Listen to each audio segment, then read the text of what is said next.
এখানে আমি 96 চালাইছি, কি অপরাধ করে ফেলাইছি আমি এখান দিয়ে? আমার কাগজপত্র সব ঠিক আছে।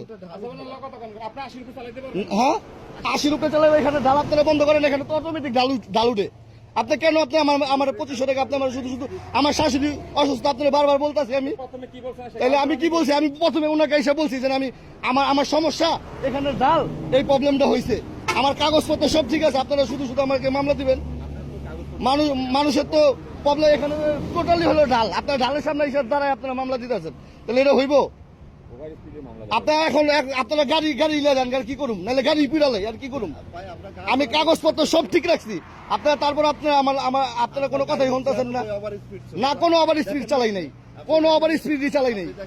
না, কোনো ওভার স্পিড চালাই নাই আপনাদের।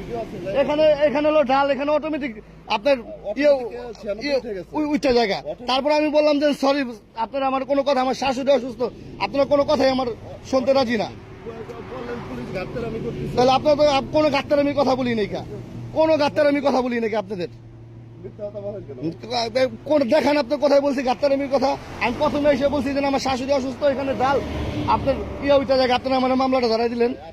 আর কি আপনারা দেশের সবকিছু হয়ে গেছেন এখন? তাইলে আপনি কেন, আমি একটা মধ্যবিত্ত ছেলে, আপনি কেন আমার 2500 টাকা? আমার কাগজপত্র সব ঠিক আছে, কোনো ওভার স্পিড না।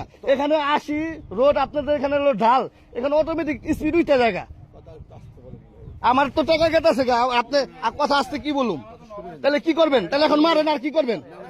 তাহলে মারেন আর কি করবেন? হালায় পিটান হয়েছে, আমার মেয়ে নিয়ে আসছি, পিটান আমাদের হালায়। আপনাদের তো সব ক্ষমতা, আপনাদের ক্ষমতা, আপনারা মারেন আর কি করবেন? নাহলে গাড়ি পিটালেন আর কি করবেন? আরে ভাই দেখেন না, শুধু মামলাটা দিছে। আমার গাড়ির কাগজপত্র সব ঠিক আছে, আমার গাড়ির কাগজ। আমি বললাম যে আমার শাশুড়ি অসুস্থ ভাই, আমার শাশুড়ি অসুস্থ। আপনি আরে ভাই ছিল না এখানে তো, আমি নতুন, আমি এসেছি ঢাকা থেকে। 96 দেখছি, 96 দেখছি। ওভার স্পিড এখন, এটা তো ডাল ভাই, এখানে অটোমেটিক উচ্চ জায়গা অটোমেটিকলি।